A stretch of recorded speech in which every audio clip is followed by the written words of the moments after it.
Hello, everybody. My name is Jeffrey Knorr, and I'm here as a product manager for Google Cloud Storage. And I'm here with Michael Yu, technical lead with GCS. Hey, everyone. And we're here to present the best practices for storage classes, reliability, performance, and scalability. And before I get started, I wanted to ask for a quick show of hands. How many of you in the audience are actually currently using Google Cloud Storage? And then how many people have not used it yet but are interested? So it's a good mix. More of you are probably using it already than not. I'll go ahead and start with a relatively quick leap through the feature set and the capabilities, a quick introduction, and then we'll cut over to covering some of the key areas. And Michael will rejoin us for a demo in a few slides. So, like I said, we'll start with the introduction. The three content areas that are particularly interesting we felt to cover today included content storage and delivery, also compute analytics and machine learning, and then finally backup and archive. All of those are use cases that we have many customers utilizing GCS today. So let's start with that introduction. So cloud storage, it's actually object storage, hopefully all of you know. So we also have block and file products as part of GCP. But our cloud storage product is our object storage offering, which is really the native cloud format for data. And what makes, in the end, the key values of our solution are that we're trusted, that we're secure, we're smart, and simple. And you'll see all of these reflected in the capabilities of the product. So, why have a cloud storage offering?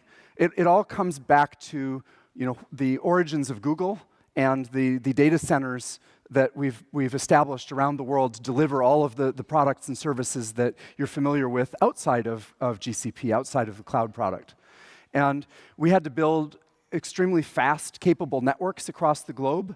We had to create exabytes of storage capacity to handle all of the properties like Gmail and YouTube and search. And so why not have a cloud offering that would allow customers to directly use the Google infrastructure that has been built successfully over all of these years? So that's one of the key differentiators for cloud storage. Even though we're a storage platform and storage product, in the end, it's the network that is one of the biggest advantages of Google Cloud Platform. It's hundreds of thousands of miles of fiber optic cable across the ocean as well as within continents, and we have more edge and peering capabilities than any other public cloud. So the three use cases that I'll be covering today are content storage and delivery, and so this ranges from everything from video and music streaming, website hosting, multimedia offerings, mobile app development.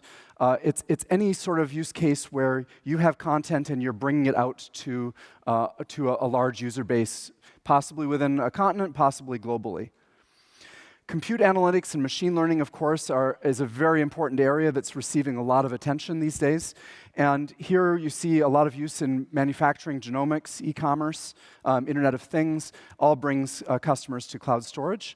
And then finally, I'll cover the backup and archiving use case, which is of particular interest for our nearline and cold line products, right? So long-term archives of content where it's not being accessed frequently, but when you do need it, you want it to be there. So some of the most important features, it's a unified experience. So I'll be talking about different ways of storing your data in cloud storage, but no matter how you store it, it's the same API, regardless of storage class. It's always strongly consistent, so when you store data and then you do a bucket listing of that data a short time after, you're guaranteed to see the data that you just wrote. And that's not always the case with cloud storage offerings, and that simplifies application development. We offer a wide array of geo-redundancy offerings, so not only just you can of course just pick one region and we'll store your data in that one region, but if you want to actually have automatic replication and have your data served from multiple regions to isolate you against the very rare possibility of a region-wide outage, we offer a variety of ways of making that happen. And then finally, you saw the network that I just showed you for Google. Well, that allows us, along with the data centers that we've put in place, to have your data be scalable up to exabytes of content. So in our case, petabytes of content is not a scary number. Hundreds of petabytes even is something that can be very easily accomplished. Exabytes, we may want to plan a little bit for it, but we have a lot of multi-exabyte data centers and installations as well. So what are the key terms for object storage? So first of all, what's an object? That's the most base piece. That's actually typically a file that you've written as an object to a particular location, and this has an object name associated with it. Where do you store objects? Inside buckets. So buckets are the container. All of the objects go inside. You have a bucket name. Where do buckets go? Well, that's locations. So a location for cloud storage is you either pick a region or a multi-region, which encompasses multiple regions. I'll talk about that in a sec. And that location is where the bucket is associated with. And all of the contents for that bucket, all the objects, end up being stored within that location.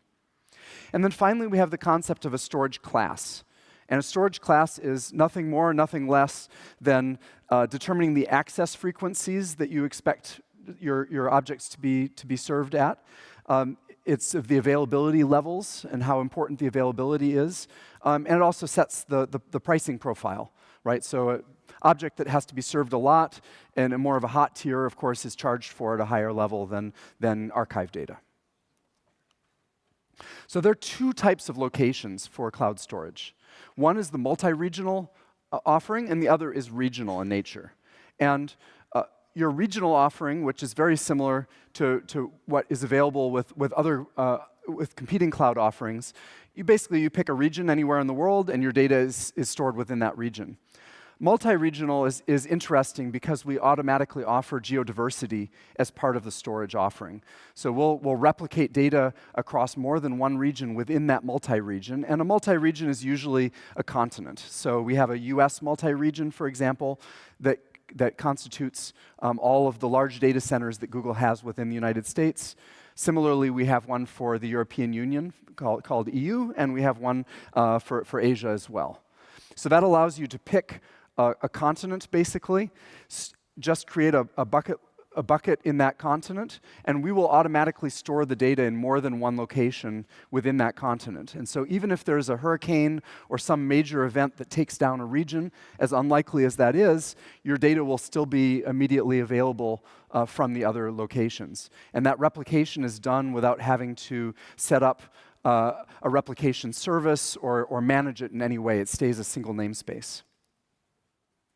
So I've talked about a little bit of this already, but one of the key distinctions between making that decision between regional and multi-regional comes down to trading off performance predictability and high throughput for co-locating your data. So if you are, for example, running analytics workloads and it's very important that your GCE installation is in the same region as your data, that's something that you can accomplish very easily with regional storage. With multi-regional, as you'll see, while it doesn't allow that tight co-location of data and does result in a little bit higher latency, it's perfect for content serving and other areas where the goal is to host that data and make it available across the internet. So I mentioned storage classes a couple of slides ago. And storage classes basically determine how the data is stored. So part of it is whether it's multi-regional or regional. Those are basically our storage classes for hot data. So it has the highest service level agreements associated with them. Also, of course, the higher pricing to reflect the higher SLAs and the higher performance. And then we also have nearline and cold line offerings that basically allow you to tier your storage down to lower cost offerings where you don't expect to be accessing your data frequently. So this shows the data placement at a very, very high abstracted level. So don't be distracted by that some of them have 2 boxes and others have 1. In all cases, the storage is there with very high durability. So we're talking about 11 nines worth of durability. It's what's shown here is actually the availability model across regions, right? So multi-regional storage class means that the data exists in more than one region. With regional and nearline and coldline classes, they're stored within one region, but they're still stored across availability zones, allowing large sections of the data center or within a metro area to go offline with the data still being accessible. So no matter how you store and no matter which storage class it is, the storage is highly durable. It's just a question of that additional question of the regional isolation against potential regional outages. So that's the brief introduction. Now I'm going to go ahead and start with content storage and delivery, which is the first major use case for cloud storage. So there are actually 4 common setups that we see with content serving. And the simplest to understand is direct serving. Basically, you put your content in the cloud, and you serve it directly from the cloud. You pay egress rates based on where the data is being read, and you take advantage automatically of all of the edge caching and points of presence that Google has everywhere.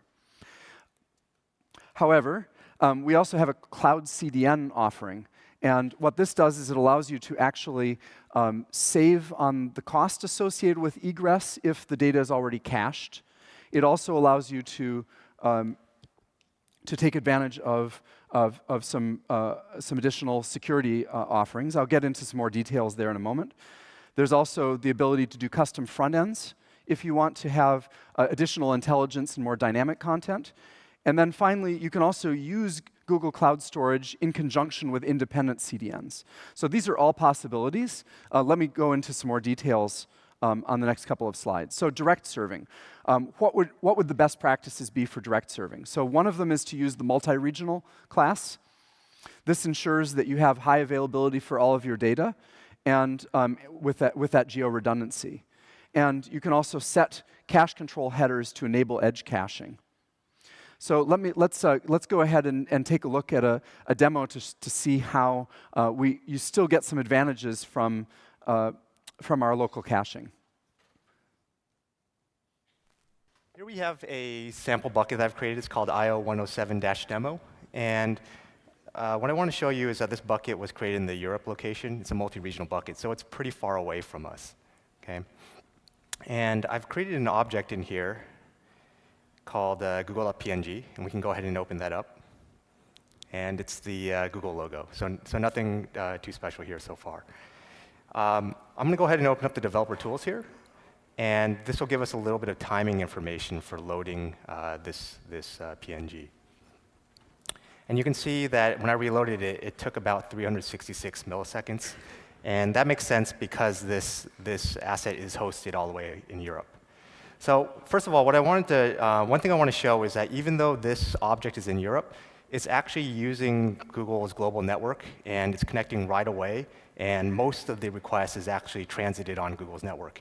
And one way we can take a look at that is by running a trace route to the domain here, storage.googleapis.com. So let me go ahead and do that.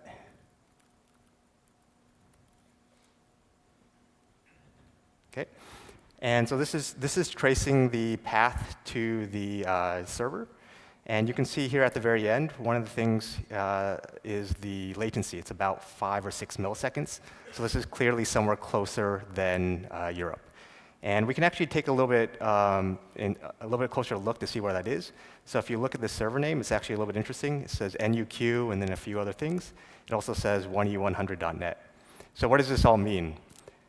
Well, first of all, 1e100.net, if you search for the definition of Google, which is actually what our company should have been named, but we misspelled it, it's 1e100. So this is kind of a code name for a device that we own. Okay.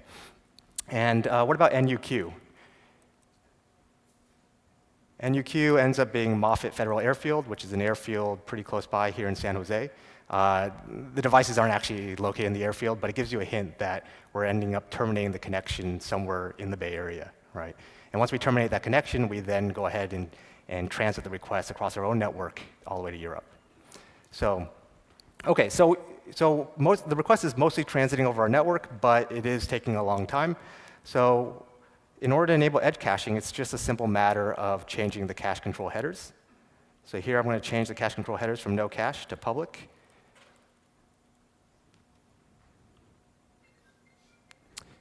And now if I go ahead and reload a few times, you can see that it's gone down from about 300, 400 milliseconds down to about 15 milliseconds. And that's because this asset is now being served directly from the edge cache here in the Bay Area. So, OK, back to you, Very Jeff. good. So, and let's see. Now let's change back to the content.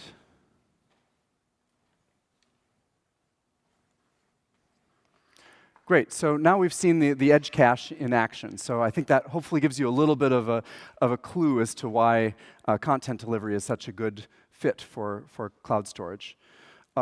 And so what about Cloud CDN? You automatically get some advantage from that, that you just saw with the demo. But Cloud CDN is an additional offering that allows you to control the custom domains. So if you want HTTPS, if you want to take advantage of some differentiated pricing by not being charged egress, lower egress pricing when you're correctly hitting the edge caches, and it also allows you to handle static and dynamic request handling from the same domain. So some valuable additional features. You can also do custom front ends, and this can be done with or without Cloud CDN. But basically, this allows you to also have a GCE instance doing some custom dynamic transforms of data, authorizations, that sort of thing in the path. And then the data is served, and again, it can be cached. So we see a lot of either direct serving or the use of Cloud CDN and or custom front ends. It all depends on the nature of the content delivery requirements. So the final aspect here is using independent CDN. So yes, Google provides a lot of offerings that allow you to do all from Google, but there are actually a lot of valid and very useful reasons why you might want to consider using an independent CDN as part of the picture as well. So we have partnerships with Akamai, Cloudflare, Fastly, Highwinds, Level 3, Limelight, Verizon, others, and all of them offer specific features, reach or redundancy for their particular network. They may be specialized for a particular industry. They may have offerings and features that you want to take advantage of that we don't have yet. And really the thing that you need to consider when you're using an independent CDN is basically the concept of an origin shield and where that's located geographically. So typically with an independent CDN, instead of using a multi-regional storage class, you should actually use a regional storage class. And the reason for that is you can co-locate it close to where the origin shield is for the independent CDN. That origin shield is basically the block between ensuring that not too much egress happens from Google, right? So it helps control your costs and keep the caching within your independent CDN. Okay, so with that, that's a brief introduction into the content delivery direction with cloud storage. And now I'd like to bring Michael back up, and he will talk a little bit about compute analytics and machine learning. Cool. Thank you, Jeff. Okay, so I'm going to cover essentially data processing use cases, and there's quite a lot of variety here. So quite a lot of variety, quite a lot of specialized tools and frameworks and services you can use. So we're not going to have enough time to go into those, so we'll instead cover a few generic best practices and rules of thumbs that should apply to most of them. So let's first take a look at how GCS or cloud storage is used within these data processing pipelines. And the first case is source data, right? This is the primary inputs into your pipeline. Cloud storage is pretty popular because there's a variety of different data formats, and object storage doesn't really care what your format is. For most pipelines, you end up reading the majority of your data, so you really care about aggregate throughput. So the key thing here is to use regional and to co-locate your storage with your compute. That's going to give you the highest aggregate throughput. It's going to keep all of the transfer within the in-region network. Okay? The second type is intermediate data. This is data that's produced by one stage of your pipeline and then consumed by another stage of your pipeline. And here's a little bit trickier. If you care about data persistence, for example, if your pipeline is doing something expensive and you want to be able to resume the computation midway through if something goes wrong, then GCS makes sense to use. And in that case, the recommendation is the same. Go ahead and use regional and co-locate your storage with your data. However, in some cases, it actually makes sense to not use GCS and to use something a little bit more transient, where you don't care about persisting this intermediate data and you can get a little bit higher throughput. So for example, in some Hadoop cases, you can use HDFS, and run HDFS on top of a persistent disk or a local SSD, and that'll enable you to scale even higher. We also have things like Cloud Dataflow, which offer more specialized services like a shuffle service for specific operations. And so when you can use those sometimes make sense rather than running your own and using GCS as intermediate data. Third type is side inputs and staging data. So unlike primary inputs, you typically divide your inputs into shards and you distribute them to various compute nodes. Side inputs are inputs that you distribute to all of your compute nodes. So this might be, for example, a mapping table, which each compute node can then transform your primary inputs with. Similarly, staging data is any data that you would stage on each of your compute nodes beforehand. So here you can go ahead and use GCS, you can use regional, but it's actually OK to use multi-regional as well if you want higher availability. And the reason why is that because you're doing repeated reads, GCS will automatically cache your data locally. And so those repeated fetches will come from within the region, and you're not going to be constrained in terms of aggregate throughput. And then finally, final outputs. This one's a little bit trickier. The storage class recommendation really depends on what you're going to do with those outputs. Right? So if you're going to use these outputs to do content serving, you might use the recommendations that Jeff just gave for content serving. If you're going to use them to feed into another pipeline, then you might use the recommendations we gave earlier for source data. So it really depends on your use case to determine what kind of storage class you want to use. OK, so next, one common question we get is, how large should my objects be? If I have a large object, should I fetch that in chunks? If I want to upload an object, should I upload that in chunks? And to understand the recommendation here, we actually need to take a look at the performance profile of cloud storage. These are very, very rough rules of thumb. I've rounded them up to make them a little bit easier to remember. They're powers of 2 as well, roughly. And here we see that we have about 100 millisecond time to first byte on reads. We have about a 200 millisecond fixed latency cost for writes. Now, as the object sizes get larger, you're able to achieve about 800 megabits per second on read and 400 megabits per second on writes. So the key thing I want to call out here is that there's a relatively high fixed latency cost per request. And so that means if you're going to be doing a lot of small requests and you're doing them serially, you're paying that latency every time, and your aggregate throughput's not going to be great. And that's what this graph on the right-hand side is showing. The smaller the request size, the lower the aggregate throughput you're going to get when you're issuing these requests sequentially. So the general best practice is to favor larger request sizes and object sizes whenever you can. We recommend typically 2 megabytes or larger if possible. If you do need to do a smaller request size, go ahead and parallelize those small requests. So for example, one of the common things we see are people move an existing pipeline over to the cloud, and they might have something like they might list files and then perform some operation on each file one by one. If you instead parallelize those, you're going to be able to get a lot better overall throughput. So next, I want to talk a little bit about auto-scaling for cloud storage and some of the best practices there. And to understand that, we have to look at how cloud storage ends up sharding or splitting up your data. So cloud storage uses something called range-based sharding. What that means is it takes your data and it splits it into lexicographical ranges.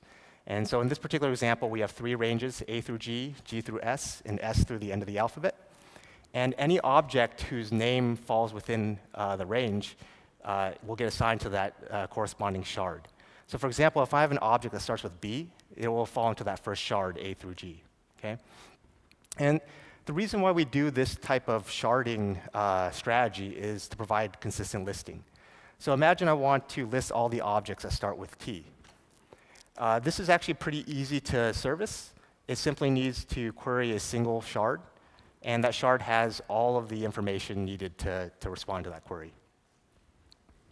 So in contrast, if you look at the hash-based sharding approach, this approach, you essentially, for example, you would hash the name of the object.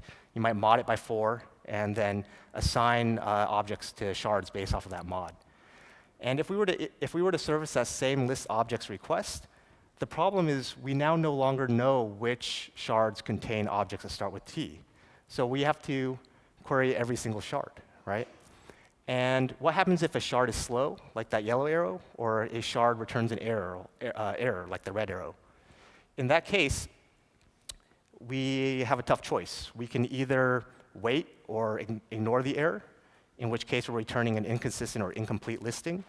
We could either ignore the error, in which case we would be returning an incomplete listing, or we could retry or serve the error, in which case we'd be providing a higher error rate overall. And you can tell, like, as the number of shards increases, this becomes a bigger and bigger problem.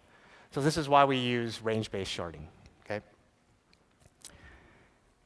So GCS, like I mentioned, it automatically scales. So it will detect when a particular range is getting hot, in this case G through S, and it will go ahead and split that into two smaller ranges to try to split the load evenly. And so this happens automatically, and most of the time you don't have to worry about it. Generally speaking, you can get about 1,000 writes per second and about 5,000 reads per second without having to worry about anything at all. Beyond that, it often takes up to about 20 minutes for GCS to figure out that a shard needs to be split, and it will go ahead and split that.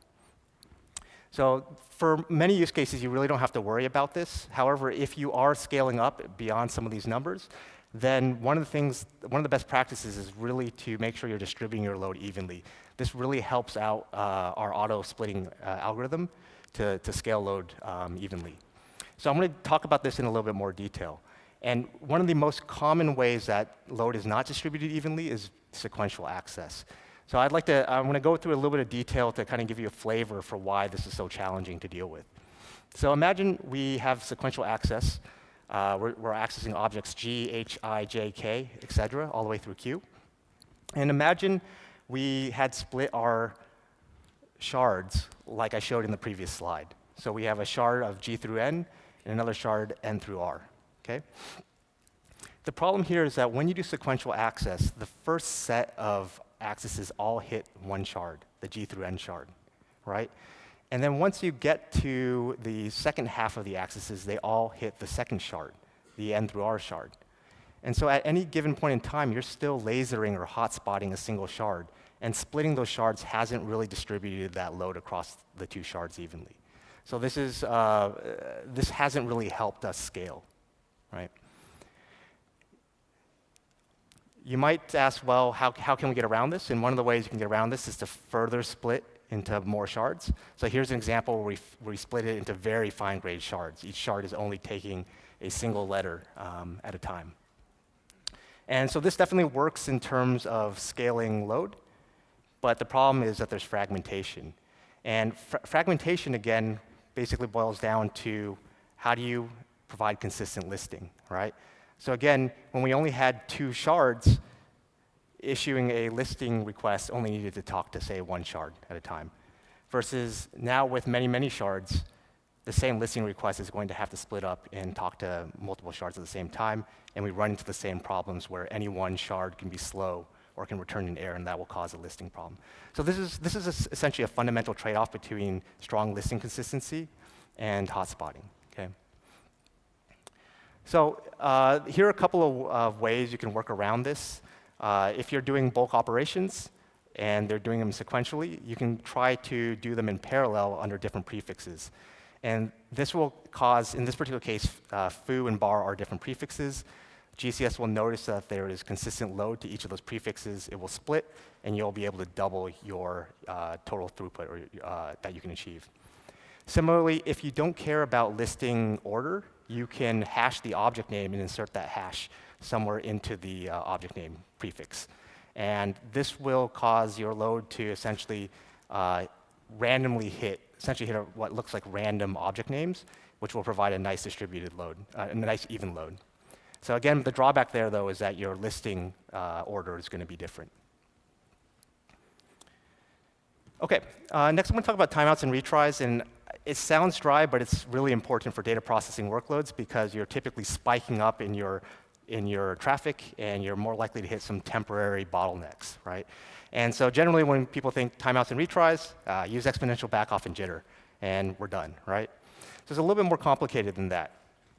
So aside from using exponential backoff and jitter, the first recommendation we have is to use idle timeouts instead of absolute timeouts. And the reason why is imagine that the system temporarily has constrained bandwidth, and you've set an absolute timeout of 2 seconds, but your request needs, I don't know, let's say 2.5 seconds to complete. what you'll end up doing is you'll end up waiting for 2 seconds, canceling your request, retrying it, waiting 2 seconds again, canceling your request, and you never end up making progress, right? So if you instead were tracking when was the last time I made progress, and after 2 seconds of no progress canceling your request, then you end up handling this case much more gracefully. You'll go ahead and allow the entire request to take 2.5 seconds, and you're going to be able to achieve positive goodput even though available bandwidth is decreasing. The second recommendation, aside from exponential backoff and jitter, is to use new connections for retries. So the reason you want to do this is that if you get an error, it's oftentimes because you happen to hit one of the machines in our large fleet, and that machine might be acting up. Again, we have many, many machines, and so it's possible that any given machine is unhealthy for a period of time. So by establishing a new connection, you're increasing the likelihood that you connect to a new front-end machine, and you're not reissuing the same request to an unhealthy front-end machine. The third recommendation is to make sure you use idempotent sequences. So whenever you are issuing retries, if it mutates state, you're at risk of having unintended consequences. And the common pattern we end up seeing here is folks who issue a delete. So imagine you issue a delete request, and that request is taking a long time. So you stop waiting and you issue it again, okay? And the second request succeeds quickly because you've used the previous recommendations, it had hit a new machine, and now you've gone ahead and you've deleted your object. Now, imagine you write a new version of that object, okay? And so you've got a newly created version, and that succeeds as well. And finally, what happens if that very first request that was taking a long time actually ends up succeeding? Well, that very first request is going to delete the newly created object, and all of a sudden you have data loss. So this is pretty severe if you're not careful about it, right? So when we say use idempotent sequences, there's a couple of ways you can do this. One way is to simply make sure you only write and never overwrite an object. And that's maybe pretty draconian in terms of what you're able to do. Another approach is to use something we call preconditions, which allows you to add a precondition. It allows you to add a condition to a request that causes the request to abort if that condition isn't met. So in that previous example, I could have said, please delete object A only if it's generation number 1. And if I did that, then when I created the object A later on, it would have a different generation, generation number 2. And now that slow delete request would no longer apply to that generation, and it would be harmless, right? Okay, the fourth recommendation is to limit retry volume. And a rough rule of thumb is to limit your retries to perhaps 10% of your total traffic. The rationale here is that if the service is truly unhealthy, then additional retries beyond this won't really help. And so retries are typically for the transient sort of low error percentage cases. This helps out the service, clearly, because you're not slamming it, but it also helps out your client. One of the common things we see is clients will retry indefinitely, and they'll end up building a queue within themselves, and it causes the client to fall over. So this ends up helping with flow control a bit if you limit your retries. And finally, the last recommendation we have, it's a little bit of an advanced technique, so you really should only use this if you really need to control your tail latency, but it's to go ahead and use hedge requests. And a hedge request is essentially a request that you issue if your initial request doesn't come back in time. So for example, you might use your P95 latency. I gave a rough rule of thumb about 100 milliseconds for reads. And you might wait 100 milliseconds for that initial request to come back. If it doesn't, you can issue a second request. And in most cases, if you got unlucky and that first request happened to hit just one of the rare unhealthy machines, the second request is going to complete very quickly, typically under 100 milliseconds, right, 95% of the time. So this means your 99.75% latency will be under 200 milliseconds with this technique. In the rare case where the system is overloaded, the initial request is still ongoing, and so you can go ahead and wait for that to complete as well. And so this doesn't really have too many drawbacks as long as you are limiting the total number of retries that you are issuing. So this is, again, an advanced technique. If you're interested in it, there's a great paper called The Tail at Scale, written by Jeff Dean, and you can look that up, and it goes into a little bit more detail on how to do this. Okay, finally, I wanted to talk a little bit about the Hadoop use case, because I know a lot of folks have Hadoop workloads on-prem, and they're thinking about how to move it to cloud.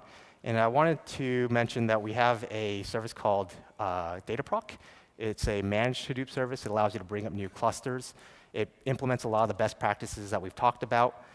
In particular, it configures HDFS with local SSD by default, so you can use that for temporary data or intermediate data. It also installs a Hadoop file system connector for GCS by default as well. So what this allows you to do is it allows your Hadoop jobs to access source data directly from GCS without first copying it into your HDFS cluster. A lot of the best practices we've already talked about, using local SSD, parallelizing small operations.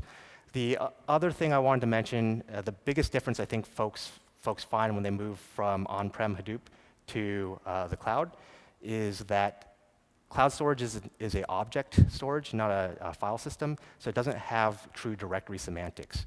For example, it doesn't support atomic directory rename. So this will oftentimes require you to tweak your job a little bit. For example, one common pattern we've seen is folks will write files into a temporary directory, and then when that temporary directory is complete, they'll atomically rename that directory into a final location. And that signals a later part of their pipeline to say, hey, all of my data is here. So because cloud storage doesn't support that atomic directory operation, an alternative method is to write your objects into the final destination, and when all of your objects are complete, you can write a success file. And the presence of that success file says, hey, the next stage of the pipeline is ready to go. So there are some tricks like this that you might need to do to update your pipeline to get it to work, to work around the lack of directory atomicity. Okay, with that, I'm going to hand it back over to Jeff to talk about backup and archive.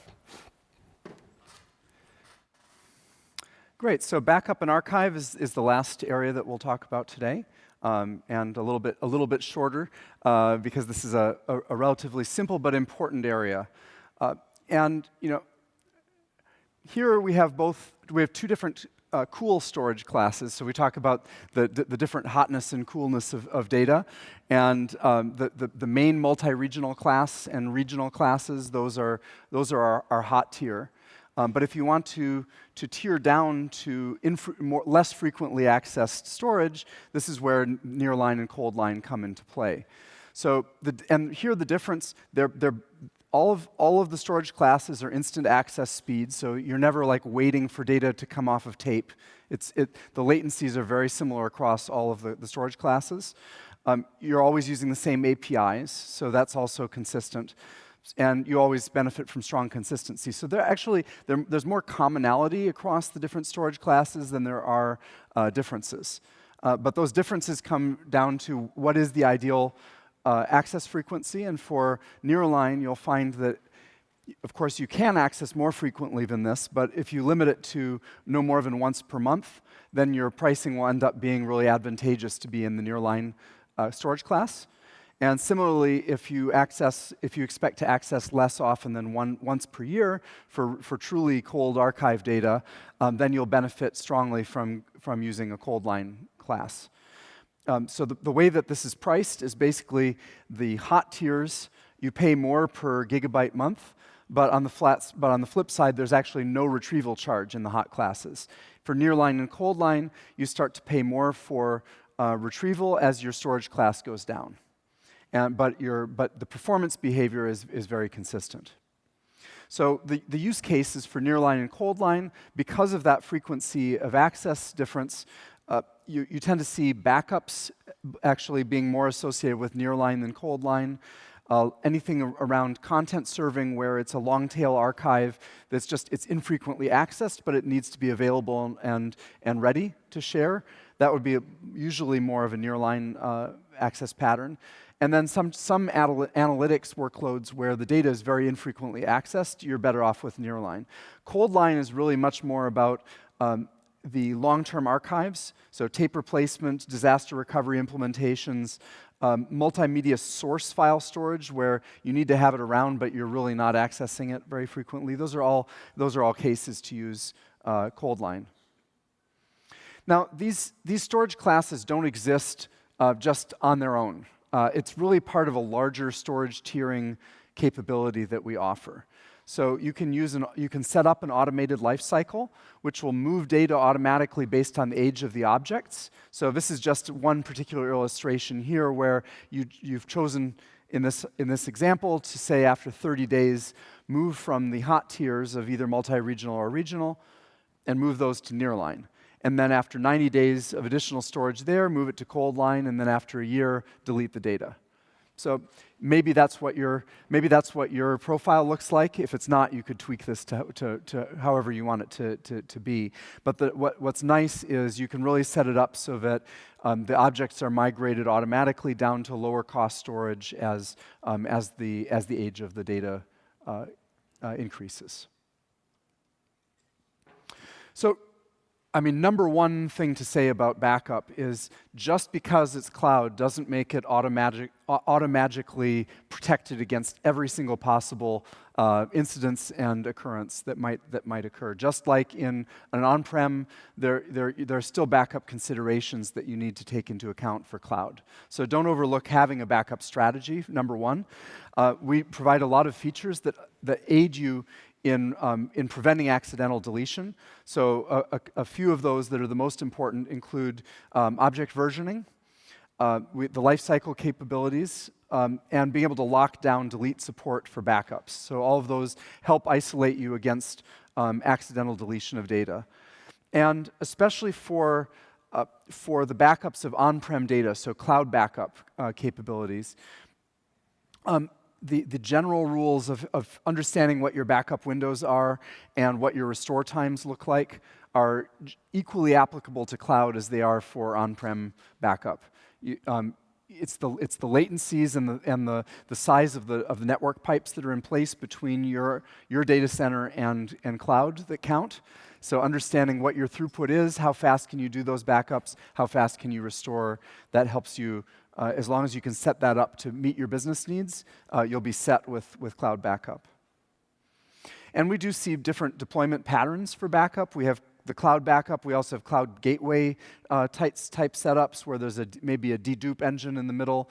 There are a lot of different ways to set this up. I won't spend too much time on this except to really emphasize that one area that we've really emphasized with our partners is the native integrations of cloud storage with our backup partners. So these are native integrations taking advantage of all the features of both our backup partners and cloud storage. And they include partnerships with Commvault, Veritas, Cohesity, Actifio, Rubrik, Dell EMC, Unitrends, Cloudberry Labs, others. So this is a very comprehensive portfolio of partners, and we encourage you to check out those integrations for your backup needs because it really simplifies taking advantages of those best practices and just making it happen smoothly. So with that, I'd like to thank you all for attending today. So thank you very much.